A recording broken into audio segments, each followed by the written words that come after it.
No way, that can't be true. We live together. You just need to sign the divorce papers. Good luck with your less fortunate life. I stood there in shock, holding the phone after the call ended abruptly. The lawyer couldn't help but burst into laughter. Jessica looked at the lawyer with a confused expression, and the lawyer wiped away tears with a handkerchief. The person in charge is actually Linda. My name is Linda. I've been married to my husband, Mike, for 2 years. We don't have kids. Both of us work and are so busy that we often work on weekends. We hardly have time for long talks, leading to a life of passing each other by. So we try to sync our schedules and go on overseas trips during our long breaks. It's just once a year, but we both eagerly anticipate it. When we got married, we decided to buy a condo on an upper floor in a Bay Area tower. It was a bit of a stretch, but we did it thinking about the future value of the property. Thankfully, we're content with our current life. I have a close friend from high school, Jessica. We sometimes have lunch together. Jessica, who is beautiful, has high standards for men. She's not married yet, but really wants to be. She's always searching for well-educated, high-income men on dating apps, especially. She won't compromise on income. One day, I was having lunch with Jessica at a cafe near a park. We've been together since high school and university, even sharing the same classes. That's why we've consulted each other about various things. As a result, we know quite a bit about each other's dating histories and preferences. During our student days, we shared both fun and sad times. Those are good memories. Now, ever since I married Mike 2 years ago, our schedules have gotten busier, and our time together has decreased significantly. We only manage to meet a few times a year, if that. Hey, can I visit your condo next time? Jessica suddenly asked. Jessica had never been to my place before. On the weekend, she came over, and even through the intercom, I could sense her amazement at the entrance. Jessica kept saying, "This is amazing." The moment I opened the front door, she looked impressed. "Wow, this place is like a mansion, and that elevator ride up was so long." I chose a spacious upper floor condo as a once-in-a-lifetime purchase. It's even more spacious than a house without compromising. It's beautiful, truly incredible. Jessica looked around, turning her head in every direction. Great location and an upper floor in a high-rise like this must have cost a pretty fortune, she asked with a sly smile. Yeah, it's what you'd call a $1 million condominium. It has great security too. Look here. Jessica cut me off, reacting only to the term $1 million condominium. Right, it must be over $1 million. Your husband must be making a lot, she said, eyes wide with astonishment. That was so like Jessica, always having high standards for men, especially regarding their income. Mike's salary is quite high for his age, I guess, I said vaguely. I felt it was tacky to be too explicit. Huh. She had a look that seemed to have some ulterior motive. Jessica said, "Can I use your bathroom?" and left the living room. I told her where the bathroom was and then started preparing tea in the kitchen, concerned about Jessica, who was taking a while to return. I was about to head to the bathroom when she came back, just replying to an email. Jessica doesn't usually make excuses like that. I felt a slight sense of unease while enjoying the cookies Jessica brought as a gift and having tea. She asked, "Can I stay till evening?" She apparently wanted to greet Mike. Indeed, it had been since our wedding that Jessica last saw Mike. It's not unnatural for her to want to see him. I decided to check with Mike just in case. Mike happily agreed. "I might finish work early," he replied in an email. I told Jessica it was okay, and then I started preparing dinner. Jessica was fiddling with her smartphone but then stood up and headed to the bathroom again. I didn't notice while cooking, but Jessica seemed to be gone for quite a while. When she came back, she was wearing a familiar necklace. I recognized it. It was my necklace. As I gazed at the necklace, Jessica flashed an embarrassed smile. "How do I look? Does it suit me?" She posed like a model. Seeing my stunned expression, Jessica burst into laughter. "Oh, come on, I'm just kidding. I found it and thought it was cute. It must have been super expensive, right? A premium piece for sure." Jessica rambled like a child trying to excuse a misdeed. That's a gift for Mike. Wow, he must be really wealthy to afford something like this, Jessica sighed. But more importantly, that necklace was stored in the closet in the bedroom. Jessica must have pretended to go to the bathroom, and instead went to the bedroom, peeking into the closet. That's what it seemed like. I couldn't believe her actions. However, I didn't want to come off as petty, so I simply emphasized that it was a precious item. Taking advantage of my lack of reprimand, Jessica made an outrageous request. Can I borrow this necklace for a while? I was speechless and fell silent. I've got a date with a doctor I met on a dating app. I want to wear it for that, she pleaded, joining her hands together as if praying. Reluctantly, I decided to lend it to her. All right, but take good care of it. Like I said earlier, it's a gift from Mike. As soon as Jessica knew she could borrow it, she smiled and began caressing the necklace. Of course, I understand. She seemed to pay no mind to my words. When I finished the meal prep, I pretended to go to the bathroom to check the bedroom. Sure enough, the closet in the bedroom and the chest beside the bed weren't fully closed. Jessica must have opened every drawer and door she could find. There were fingerprints on the jewelry, watches, and precious metals. Jessica might have touched things but probably didn't intend to borrow them. The shoes seemed to have been forced on, and the heels were misshapen. This was clearly going too far. I returned to the living room and confronted Jessica. You touched various things in the bedroom, didn't you? The shoes were misshaped, and there were fingerprints on the watch. Instead of showing remorse, Jessica puffed out her cheeks a bit. Please don't do that again. She returned to her normal expression and apologized, saying sorry. I didn't want to dwell on this and risk straining our friendship, so I decided to just lightly laugh it off. That's when Mike came home, holding a box of cake. Mike and Jessica saw each other for the first time since our wedding. It was awkward at first, but they gradually warmed up to each other, making for a lively dinner. By the time we ate the cake Mike brought, they were chatting like good friends. While I was clearing the dishes and washing up, they were laughing together. Really, my boss is terrible, right? I envy Mike's subordinates. Mike was grinning, eyes crinkling with laughter. That's not true. I was a bit bothered by Jessica casually touching Mike. But at the time, I thought it was better than them being distant. After all, Mike wasn't the type of man Jessica usually goes out with. About a month after Jessica's visit, Mike's behavior started to change. He spent more time on his smartphone, which he usually didn't do much. He often seemed distracted when I talked to him and asked me to repeat myself. He always carried the phone with him, even taking it to the bathroom. It was an obvious change. It seemed I had become a cheated-on wife. I thought about checking Mike's phone once, but I was reluctant to even touch it. Conversations between Mike and me at home became increasingly rare. Mike started working on weekends much more. He was hardly ever at home on weekends.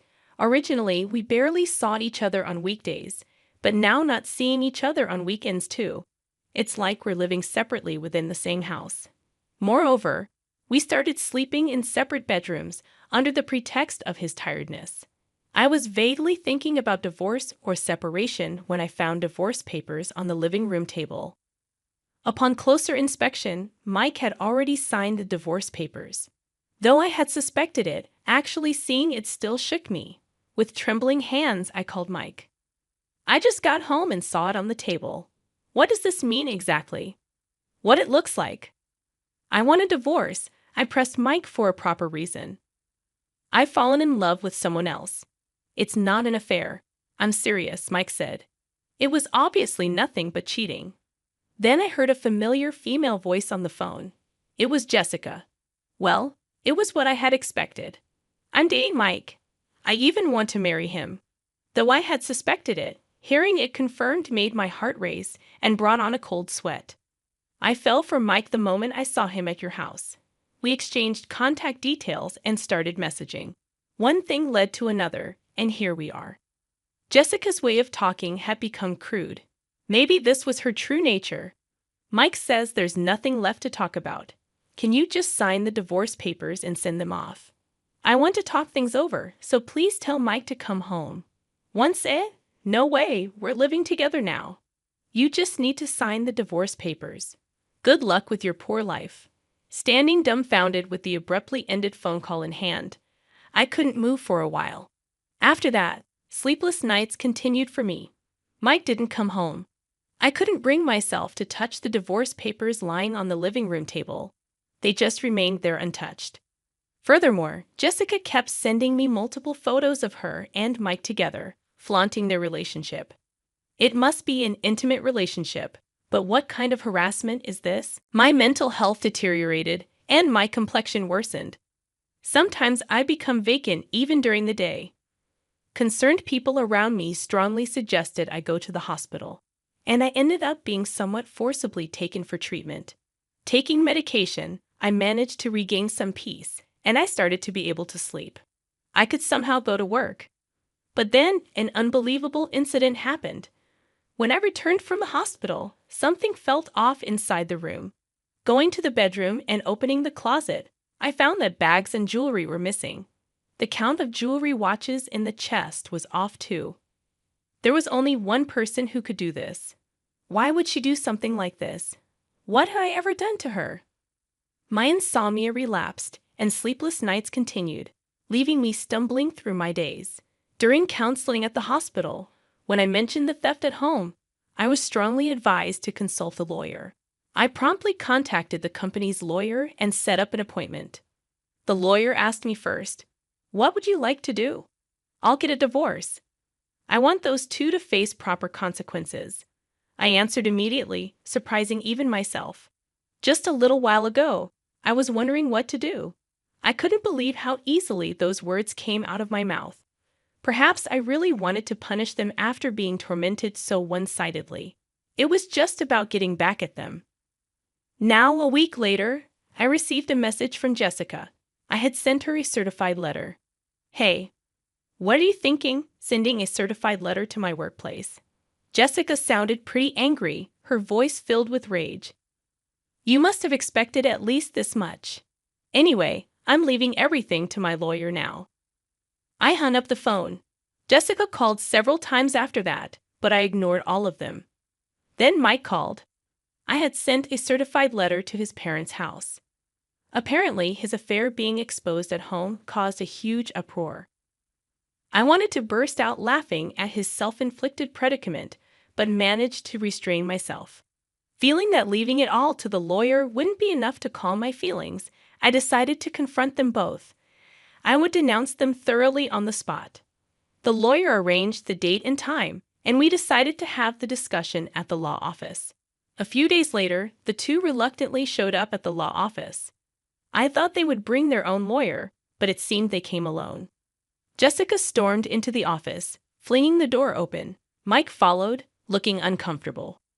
"Finally, we meet, you coward." Jessica made no effort to hide her anger, but Mike stepped forward, trying to calm her down. "Well, you've been running away all this time. Our wedding's been delayed because of you." Jessica looked like she might throw her bag at me any moment. Mike was desperately trying to hold her back. As I watched them with a pitiful feeling, the lawyer nodded at me. "Please calm down. If any violence or abusive language occurs, we will immediately call the police." "Understood." The mention of the police made Jessica stiffen. With the lawyer's intervention, Jessica and Mike took their seats, becoming calmer. We sat across from each other at the office table, ready to start the discussion. "Mike, you're seeking a divorce, correct?" Jessica was sitting heatedly, while Mike slumped, looking small. "We agree to the divorce. However, since your relationship is adultery, we will ask for alimony. Is there any significance to this?" Mike's face clouded over. "I'll agree to the divorce, but once the alimony is paid, don't contact us ever." I quietly nodded in agreement. Jessica looked displeased. Maybe she expected more resistance from me. When the lawyer began discussing the alimony amount, Jessica snapped. I said any amount is fine. "We have plenty of money." Jessica sat arrogantly with her arms crossed.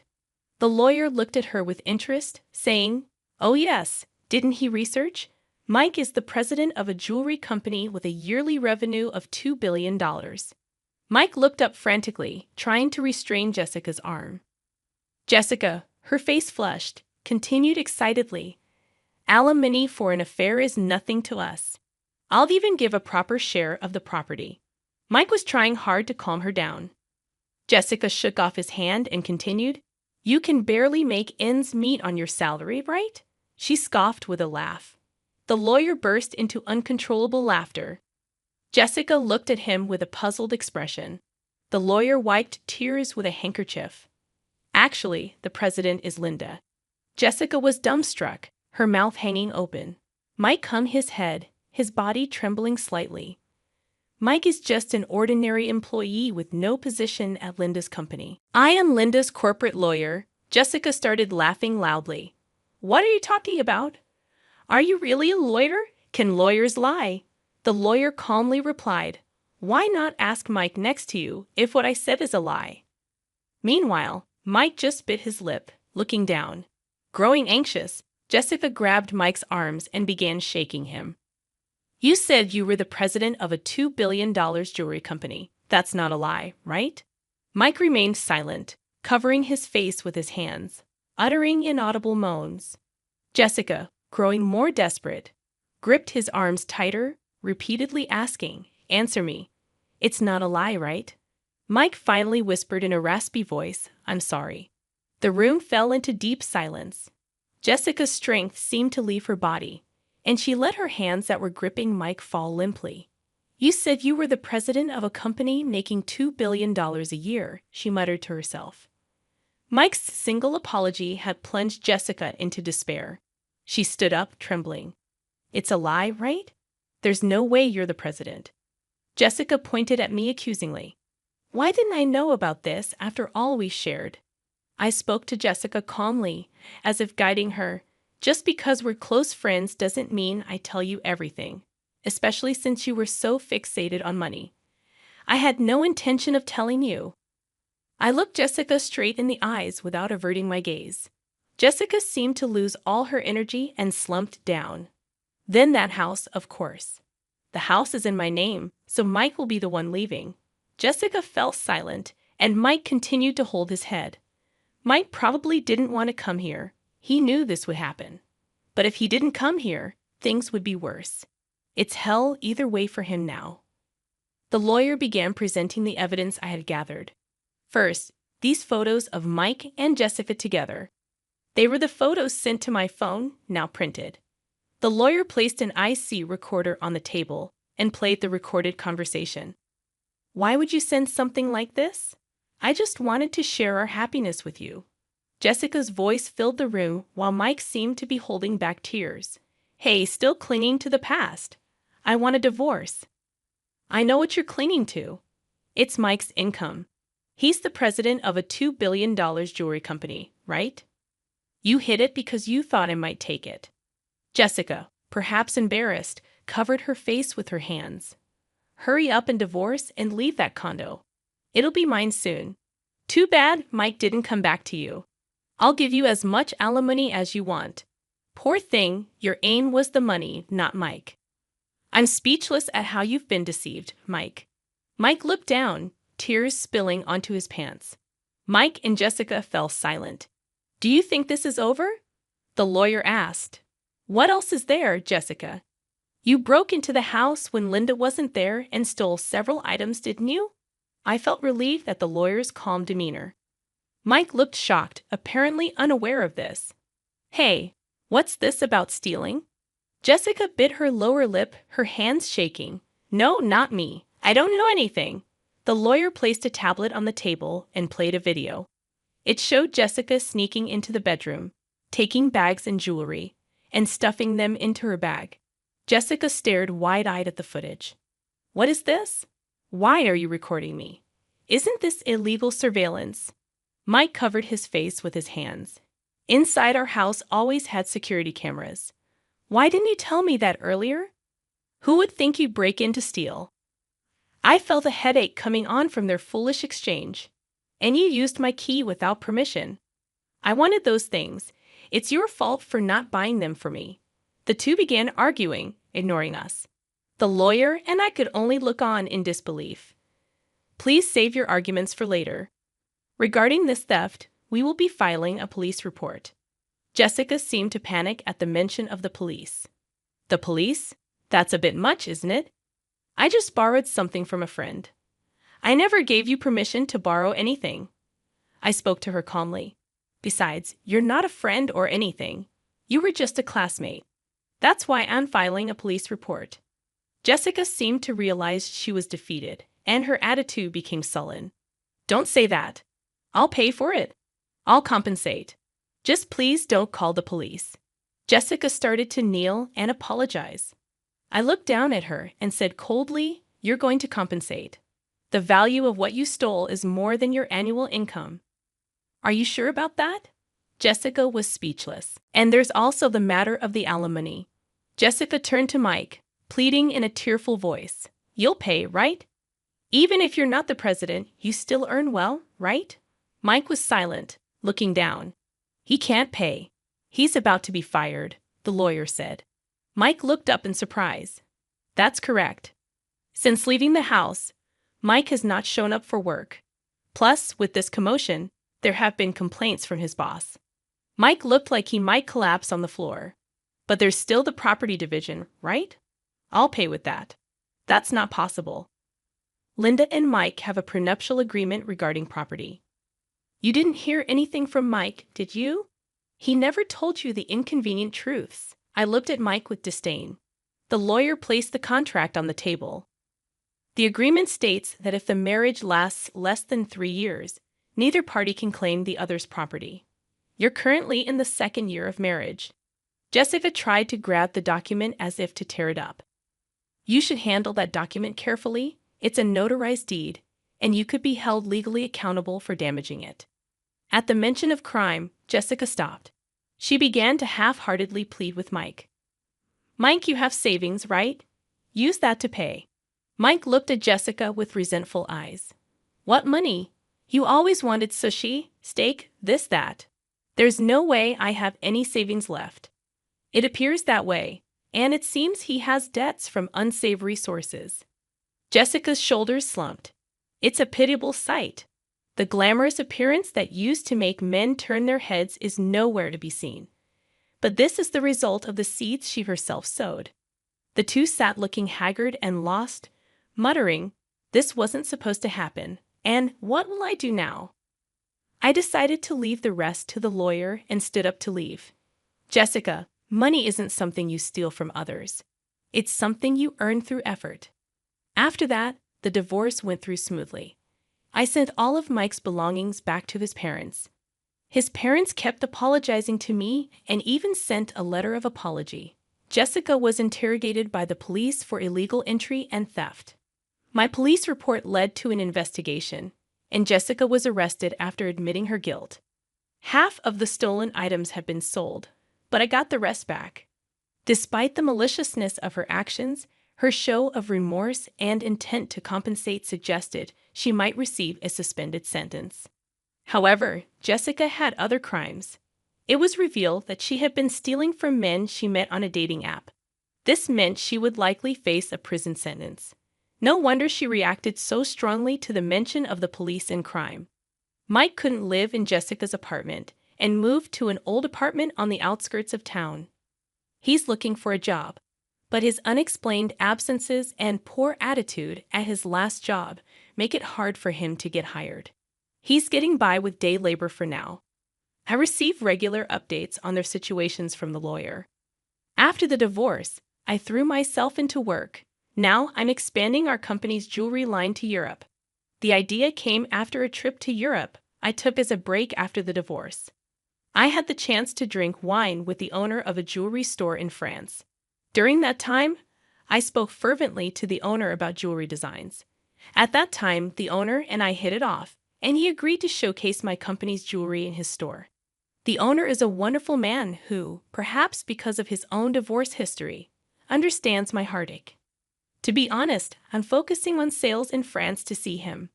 It might be mixing business with pleasure, but I think I've earned this perk after all I've been through. That's how hard it was for me.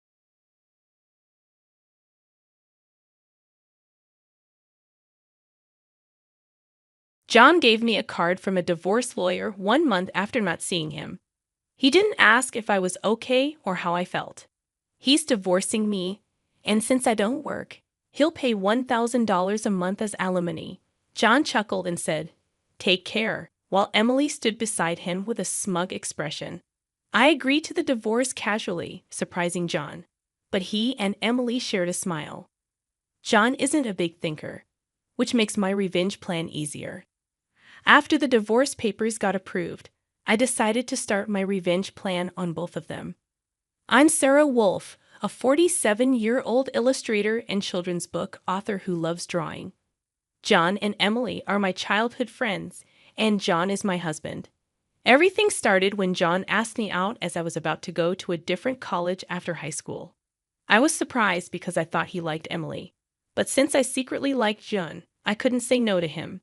After thinking about it and talking to Emily, I said yes to John's proposal.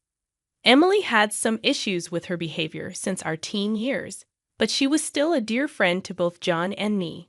Emily had a habit of taking other people's boyfriends and then breaking up with them once they got too obsessed with her, causing problems repeatedly. Her parents were worried, so John and I spent time with her to look out for her. John and I got married at the age of 25. 4 years later, Emily introduced her fiancé, George, into our lives. He worked for a top-tier company. Nice to meet you, Sarah and John. I've heard so much about you. Looking forward to our future together. George was very polite, and we all became friends immediately.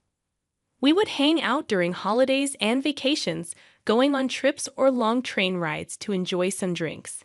However, things started going wrong after Emily became pregnant 2 years into her marriage. John and I had many siblings, so we weren't worried about having kids. We decided not to have children. We liked kids but didn't want the responsibility. Plus, we enjoyed our freedom to travel and have drinks. We thought families with children were heartwarming, but it was never more or less than that. When Emily told us about her pregnancy, John's behavior changed. He quit smoking because Emily didn't like the smell and even offered to take her to doctor's appointments, using his vacation days. I warned him, George might feel bad if you're always with Emily. But John argued, you have work. She's our childhood friend, and she needs help. You're heartless. I said, I've been buying things and helping as much as I can, but going with her to the doctor is too much. John frowned and glared at me, saying, why? Just because Emily wants it? She's anxious about the checkup, and I can't let her go alone if she's anxious. I replied, that's more reason for George to go with her, right? If you go every time, it's like you're the baby's father. John, feeling jealous, said, you're not going to get pregnant anyway, so what's the problem? He didn't take my worries seriously and instead got angry, saying I was being annoying.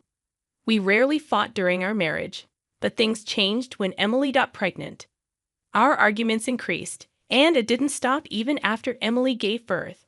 John started spending even more time with Emily and their child, Emma.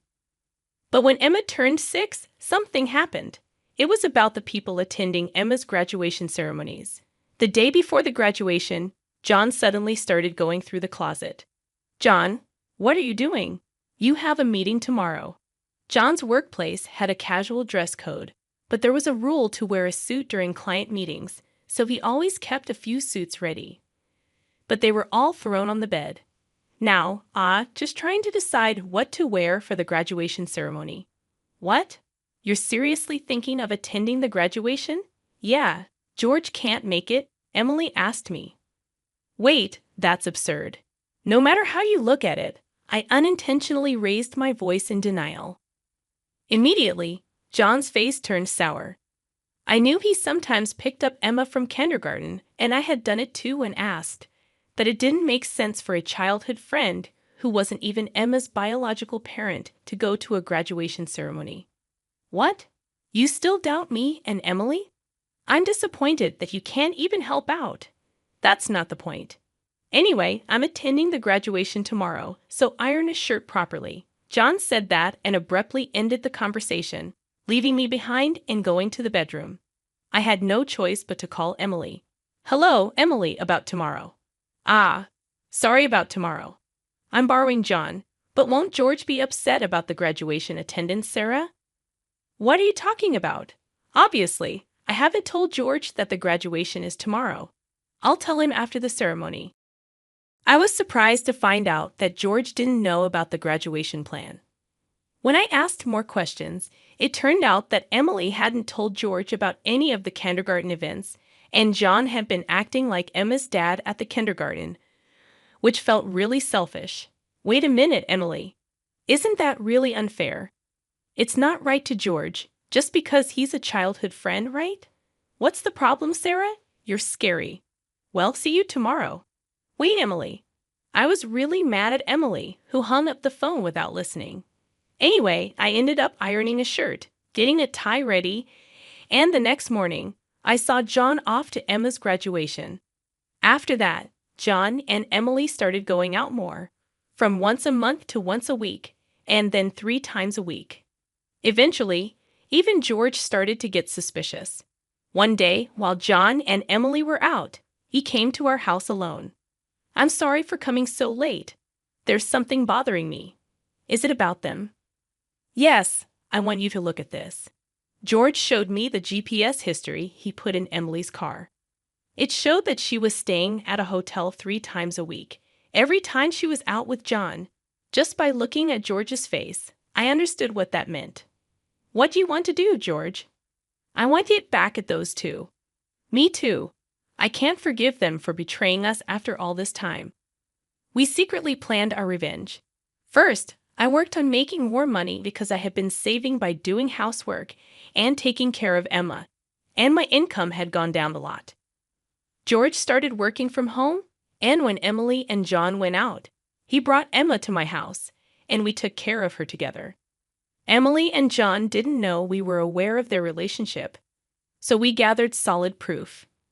Once we had enough evidence and were ready for revenge, we found out a surprising truth about Emma. George and I struggled with the decision, but we agreed not to hurt young Emma. So we decided to wait until she was an adult to get our revenge, even though enduring it for 10 years was tough. Then, I got seriously ill. I needed long-term hospital care, and at best, I wouldn't be discharged for at least 2 years. Even though I could work from the hospital, I would have to reduce my workload. After telling George, I talked to John about it. But John's reaction was the same as when we had small talk. I'll visit you once in a while, he said. I felt like John didn't care about me anymore since he didn't ask about my condition or the name of the disease. In reality, he only visited once a month or every 2 months. After Emma's 15th birthday, she started acting differently, even though she used to visit me almost every day right after I got hospitalized. She became distant after her 15th birthday, but George and I couldn't figure out why, and we were confused.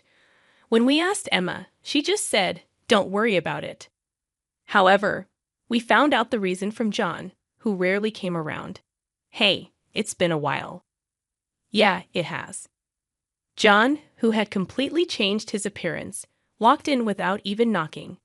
After not seeing him for a month, John gave me a divorce lawyer's business card without asking, "Are you okay?" or "How are you feeling?" Divorcing a wife who doesn't work. Pay me $1,000 a month as alimony. That's the deal, so take care, John said, grinning. Beside him, Emily wrapped her arms around John's with a similar expression. Fine, let's divorce then. I agreed casually, surprising John for a moment. But he quickly exchanged smiles with Emily. It was good that John didn't think too deeply. That's why my plan worked well. After getting a notification that the divorce was finalized from John, I decided to start my revenge plan against the two of them. I will make them cry as a celebration of my recovery. I quickly took action. First, I asked George to move hospitals. Then I told my lawyer to mediate between the two parties from now on. George also started acting at the same time. He moved near my new hospital with Emma, and he started to visit me often. Emma still looked sad, but I was happy that she came to see me every day. Most of my stuff was already in the hospital room, so I told John to get rid of the rest. I didn't want to bring anything they might have touched into my new life. After the hospital transfer and George and Emma moving, John called me. I had only left my seat for a few minutes, but my phone showed 30 missed calls. I answered the phone feeling annoyed. What? Hey, what's going on? I could hear a troubled real estate agent behind John's panicked voice. I also heard Emily yelling, which made me feel sick. What do you mean? What's going on? It's obviously about the house. Why do we have to move out? John shouted at me as if it wasn't his fault. I replied coolly, obviously because that's my house, huh? John seemed to have forgotten. But the truth was the house we lived in was a room I rented as a workspace when I started freelancing. At that time, I didn't have enough money to keep two houses, and John didn't have enough to live alone, so he moved in with me. So John never paid rent or utility bills for that room. Although I got some money from him for living expenses, it wasn't enough to keep the place. Unfortunately, that room was already canceled. It was far from the hospital I transferred to, so I canceled it the day after submitting the divorce papers. I didn't tell him because the real estate agent who knew the situation said they would contact him. George and Emma suddenly disappeared, and our house was sold. What should we do about our new house? I don't know. Maybe stay in a business hotel for now. As I turned on the speaker and started working, John yelled in frustration, "Don't mess with me." However, he seemed to remember something and started speaking more calmly. Well, whatever. When will you transfer the money? We're running low on cash. What are you talking about? Huh, don't play around. I told you to pay $1,000, didn't I? Oh, I don't recall agreeing to that. My casual response made John scream on the other end of the phone. It turned out he thought he could get money from me and had been spending it recklessly. Even if he had $1,000 left, how did he plan to get by for the rest of the month? Hey, don't just stay silent, say something. There's really nothing to talk about. My comeback left John momentarily stunned, but he soon started yelling again, growing more annoyed. I spoke to John in a cheerful tone. Anyway, we're basically strangers now, so please don't contact me anymore. You'll hear from my lawyer. Huh, lawyer? Hey, wait a minute. I hung up without listening to John's response. He tried calling back several times, but I ignored it, and eventually the calls stopped. However, angry that I didn't answer, John started ignoring calls from my lawyer.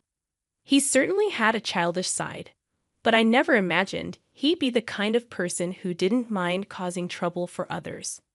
I sighed deeply because of John's selfishness. A few months later, after a short break from the hospital, I went to John's parents' house. In front of me were John and Emily, both looking small and scared. Telling my parents is not fair. Oh, I just told them that we got divorced. John glared at me when I said that, but he backed off under his father's stern look. I had a good relationship with my in-laws, even visiting and eating with them when John wasn't around. Even though they liked me, I thought it was wrong not to share the details of our divorce, so I went to see them. Is it true that you're marrying Emily? Yes, it's true. True. Emily, Emma, and I are going to start over as a family. What are you talking about? Your only family is Sarah. She's not my family anymore. John's words made his father frown like saying, "Give me a break." John shook his head a few times, then gave me a paper. It was a bill from a luxury hotel nearby. What's this? It's the bill from the hotel we stayed at. John, acting like it was obvious, pointed at the bill on the table, then suddenly collapsed. Oh, what the heck, Mom, I didn't raise you to be like this. My mother-in-law, gasping for breath, was met with a look of disbelief from John. Next to him, Emily wore the same expression. Why are you so angry? It's just that the family is changing because I'm getting married. Plus, you'll have a grandchild, a blood-related one at that. Aren't you happy? My mother-in-law, looking as if she couldn't believe what she was seeing, glanced at Emily. Then she looked at me. Both my in-laws understood that I didn't want children and still treated me like their own daughter. They treated Emily, my childhood friend, in a similar way, but there was always a boundary between a daughter-in-law and a friend. I remembered Emily often complaining about that, so I was sure my mother-in-law wouldn't be happy about this situation. And Emily should have known it too. Do you spoil Emma, right? It'll be your grandchild, so you'll be happy, right? It's because she's a child I've known since she was little. Oh, but half of her blood is from John, right? Even after all this, Emily, showing no sign of remorse and acting like she couldn't understand the problem, gave me goosebumps. At that moment, someone who had been silent until now spoke up. Enough already. It's disgusting, huh? Emma, who had been playing with her smartphone in the corner of the room, spoke to Emily without looking up. The room fell into stunned silence. My dad is the only one I consider my father, whether we're related by blood or not. He's the only one. But you know, John has always been the one to attend your school events. I heard everything from Dad, how he was always informed of the event dates after they were over, how eventually even the events themselves were kept from him. But Dad always said I was his daughter, so I am his daughter, and I will never be yours. Emma stared at Emily as she said this, then, sitting beside me, she switched to a more concerned tone. You know, when I found out about this, I thought you would hate me. But Dad said that wasn't the case, so I came here today. Emma, I love you so much. You were so kind to visit me every day while I was in the hospital. I was really happy, Sarah. Emma, maybe feeling relieved, teared up and hugged me tightly. Even though she might be a child from John and Emily's affair, I've taken care of her for 15 years. There's no way I don't have affection for her. Speaking of which, Emily, didn't you wonder why I wasn't surprised when I found out Emma is John's daughter? Ah! Emily looked startled before she could speak. A new person entered the room. We knew from the start, 10 years ago, actually, George. Emily started to panic when George suddenly appeared. Understandably so, as she had recently demanded a divorce on her own, citing irreconcilable differences. I was shocked when you mentioned divorce. Oh, and unfortunately, you're not divorced yet. The divorce papers are still here. Didn't you notice? What I realized. It wasn't in Emily and John's nature to confirm things, but I couldn't help but be stunned that Emily, despite the 100-day waiting period for women to remarry, hadn't noticed for months. So Emily is still my wife, and Emma is still my daughter. Well, there won't be a wife, though. Wait, what do you mean a 15-year-old can choose their parent? That's not true. Emma wants to be with Mom, right? Emily said that and looked at Emma. Emma frowned at Emily and held my hand. Emily was speechless and glared at me. Then John suddenly burst into laughter. So that's what it is. You two are together, huh? But too bad. Isn't it impossible to live on George's salary alone? Can you stop making weird assumptions? Also, it seems George earns double the amount you think Emily knows about, huh? It's probably a bluff, lol. Besides, it's impossible for you to work while dealing with your illness. You'll just die miserably somewhere. This time, I laughed at John's big misunderstanding. John, seeing me suddenly start laughing, was getting frustrated. You didn't know about my income, did you? Huh? It's probably just a bit more than a part-time job. No, it's different. My annual income is $500,000. John's eyes and mouth were wide open in shock. Emily was also stunned. In fact, over the past 10 years, I had become a popular children's book author, and my income had skyrocketed from essays, interviews, and the like. Moreover, a film adaptation is planned soon, so my income is skyrocketing. Liar. Oh, do you want to see this? I said that and showed Emily my bank account screen. It clearly showed a large amount of money being deposited every month. Emily was at a loss for words when she saw it. Sarah, let's all make up, huh? What are you saying? Emily was furious at John's words. Blinded by the money, I watched them blankly and then opened my mouth. Well, if you want to get married, feel free. Oh, and I'll definitely take the compensation for damages, Sarah. Wait, Sarah. Ignoring John's words, I took Emma's hand, and after saying goodbye to my in-laws, I left their house. John originally worked at my father-in-law's company, but it was revealed that he was lying about going out for sales, and he was fired. my father-in-law planned to forcibly put him on a friend's fishing boat and work him to the bone. Working on a fishing boat was tough for indoor-loving John, and he contacted me several times, but each time I notified my father-in-law, and eventually the calls stopped. Emily lost the right to take care of Emma and got divorced from George. She didn't care much about John, who couldn't afford many things and didn't try to win her back. She was no longer a part of her family and lived alone in a not-so-nice apartment. She hadn't worked since she got married, and because she always had others do things for her, she couldn't do much on her own. It was tough for her to find a full-time job, so she worked several part-time jobs to pay for her living and child support, just managing to get by. After starting high school, Emma worked really hard every day to study abroad and attend a prestigious university overseas. She has always been diligent, and her dream is to translate my picture books and share them with kids all around the world, which makes me happy.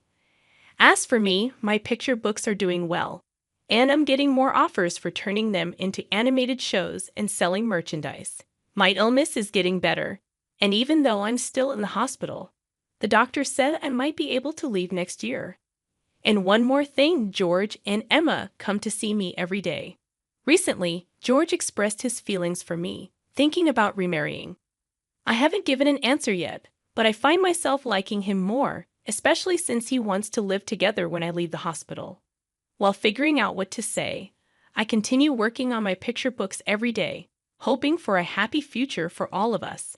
I create new stories again today.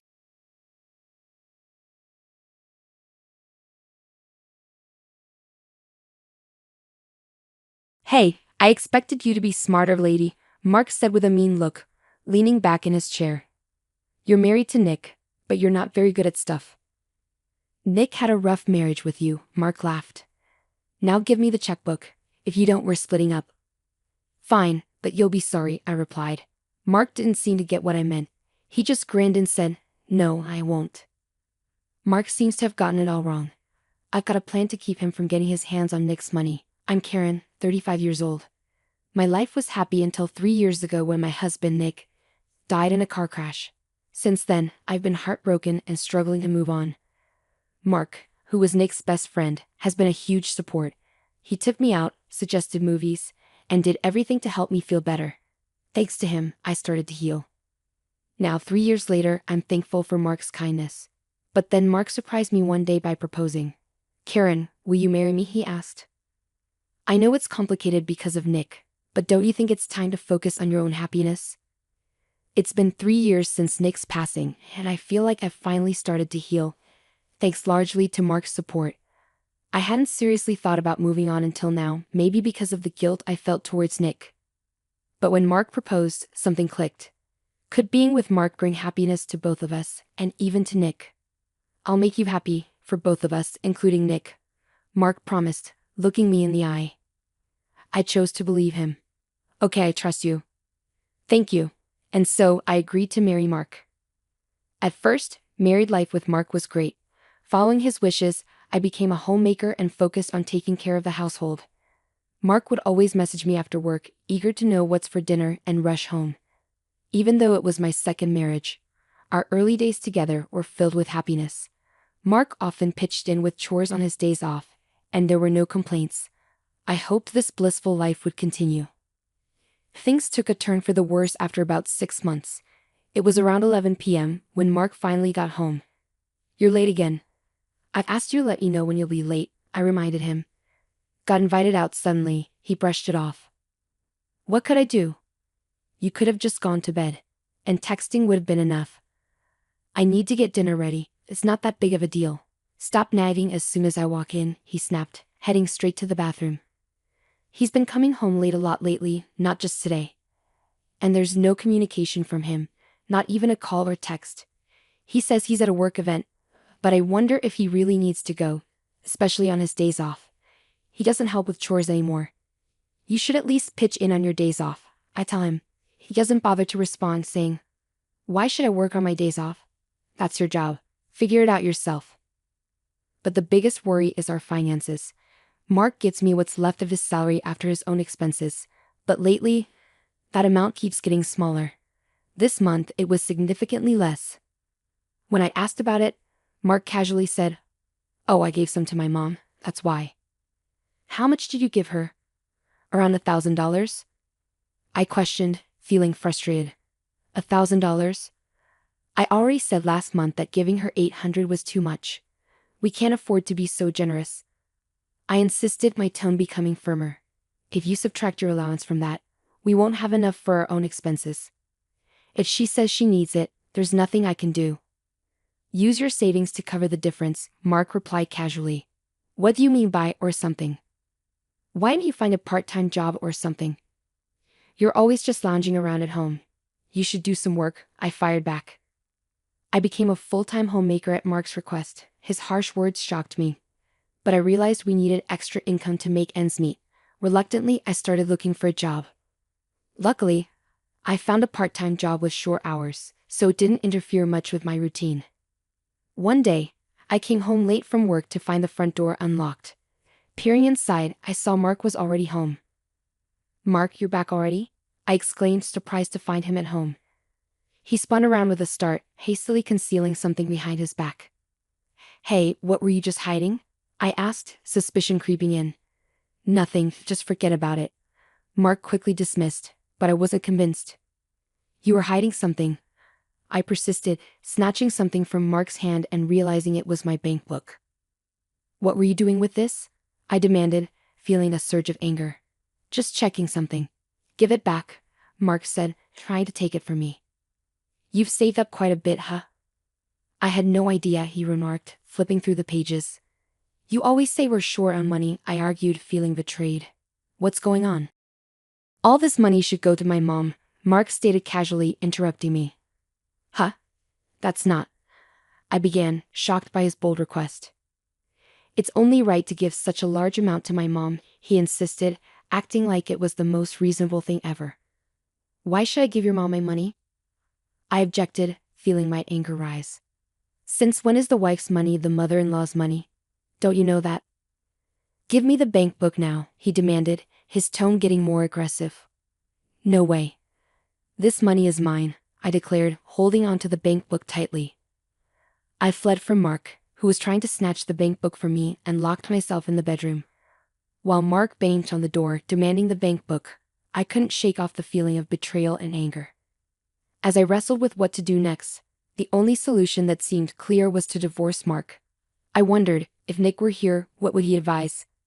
The thought of Nick's absence hit me hard, and I couldn't help but cry. That money had to stay away from Mark, no matter what. I swiftly stashed the bank book in a locked suitcase and waited for Mark to come back. But he didn't return that day. Night fell, and I drifted off to sleep. When I woke the next morning, Mark still hadn't returned. With a clearer head than the night before, I knew I couldn't keep living like this. I refused to hand over the bank book to Mark. He had insulted not only me but also Nick. I couldn't forgive him. Gathering only the essentials, I waited for Mark's return. Finally, when he did show up, he seemed surprised to find me awake. "Where have you been?" I questioned, my voice steady but firm. "I went to my parents' place. Just came back from the real estate agent," he answered casually. "The real estate agent? With your $300,000? I asked, my suspicion growing. "I bought a new house for my mom. It's a brand new single-family home," Mark declared proudly, expecting me to go along with it. "Huh? Give me the bank book now. If not, we're getting a divorce," he demanded, his tone becoming stern. "I get it. Oh. Are you talking about splitting up?" "That's okay with me," I said calmly, surprising Mark. "Wait, what?" Mark was shocked, not expecting me to be so okay with it.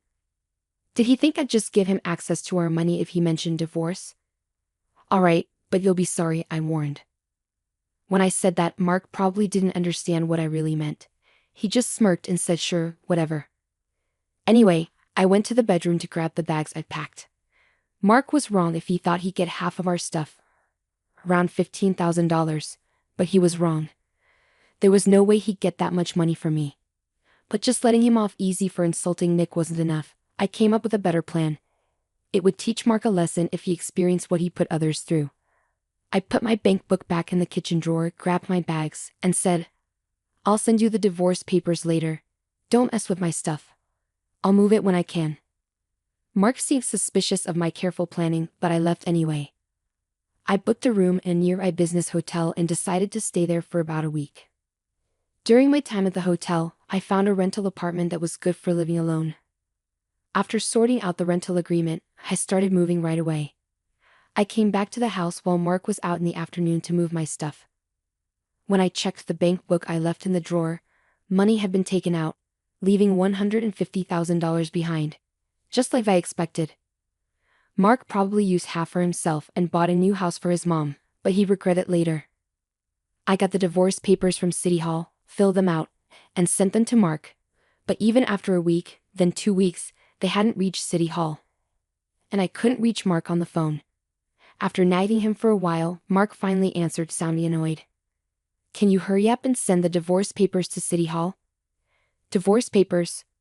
Oh, I'll send them in next week, I said casually. And you took money from my bank account, didn't you? That's illegal without my permission, Mark accused. Idiot. It's not illegal to take money from a family member's account. Plus, half of it would be mine after the divorce, so it's fair. I'm hanging up now, I said firmly, and I ended the call. Later on, it seemed Mark had finally sent the divorce papers to City Hall. When I checked, Mark and I were officially divorced. A month later, I was at work. The place where I worked part-time was offering full-time positions and I applied. They accepted me. I heard some noise near the entrance, so I went to see what was happening. To my surprise, Mark and his mom were arguing with the receptionist. I rushed over and asked, "What's going on?" When I spoke, they turned to me urgently. "Karen, we've been searching for you. Please listen," Mark begged. "Please, Karen, forgive us," his mom added, sounding shaky. As they began to argue loudly, I somehow managed to calm them down. I told my boss about the situation, and we decided to talk things out at a nearby cafe. "What's going on?"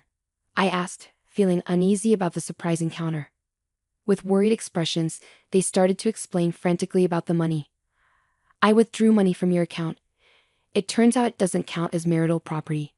That money is..." Mark's voice trailed off, and I let out a huge sigh of disbelief. "That's what I've been saying all along. That was my own money. It was the life insurance payout when Nick passed away. We didn't know. We're really sorry. We'll try to give the money back somehow." "Can you not cause a big scene about this?" Mark pleaded. "You're right. You wouldn't want this blown out of proportion either, right?" I replied, feeling frustrated and resigned. "Let's settle this peacefully. Is that all you came to say?" As soon as I said that, their faces turned frantic. "Just that. I already figured it out when you took the money from the bank. How did you manage it?"